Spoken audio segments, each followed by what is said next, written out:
A daughter's duty fulfilled, a nation waits, and the storm is just beginning.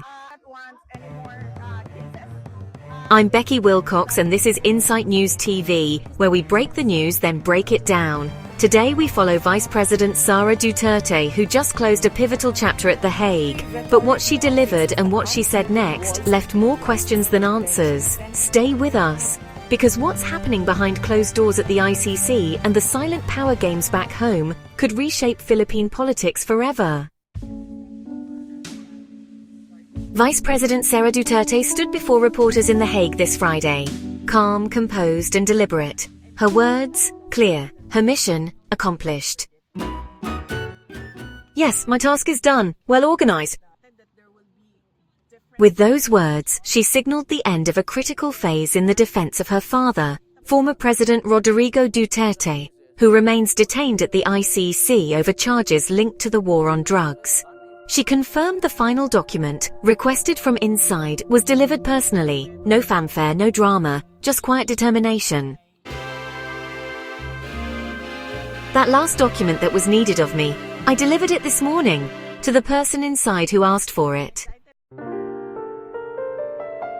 But what exactly was in that document? And who asked for it? That detail remains tightly guarded, for now. Sara confirmed that the legal team is in place, the visitation process is arranged, and now she's heading home. Yes, I am excited to go home, she added, offering a rare glimpse of personal emotion. But even in that excitement, silence hangs over the exact timing of her return. But while she's closing one chapter in Europe, a new storm brews in the Philippines. Back home, political tensions simmer. Vice President Duterte's impeachment trial now awaits its Senate date. And just as she wraps up her Hague mission, another storyline brews, her frosty exchange with President Ferdinand Marcos Jr. In a cool but cutting remark, Vice President Sara Duterte addressed President Marcos Jr. as claim of helping mend her ties with her father, clarifying that her earlier thank you wasn't sincere, but said sarcastically and may have been misunderstood or misread entirely. A sharp message, directed at the president himself, a signal that the rift between the Dutertes and the Marcoses isn't just real, it's deepening. And with the 2025 midterm elections approaching, this feud is turning into a proxy war for control of the country's future. Meanwhile, across town in Scheveningen, a different kind of voice was rising. Supporters of the former president rallied outside the ICC detention center, waving flags, chanting slogans and calling for his release.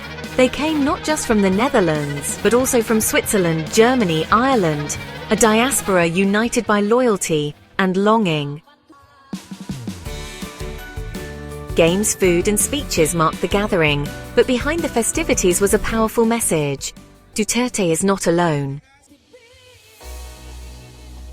Among the speakers was lawyer Martin Delgra, delivering a stirring message of support to the crowd, painting the former president not as a defendant, but as a symbol of resistance. As Sara Duterte heads home and a nation braces for a courtroom showdown, one thing is clear. This is more than politics. It's personal, it's powerful, and it's far from over. What happens next? Will the impeachment move forward? Will family fractures be healed or deepen? And what role will these battles play in reshaping the country's future? We'll be watching it all, so you don't have to miss a thing. If you found this report insightful, don't forget to like, share, and subscribe to Insight News TV. Drop your thoughts in the comments. We read every single one. And stay tuned for more in-depth analysis and exclusive updates that go beyond the headlines. I'm Becky Wilcox. Good night and stay curious.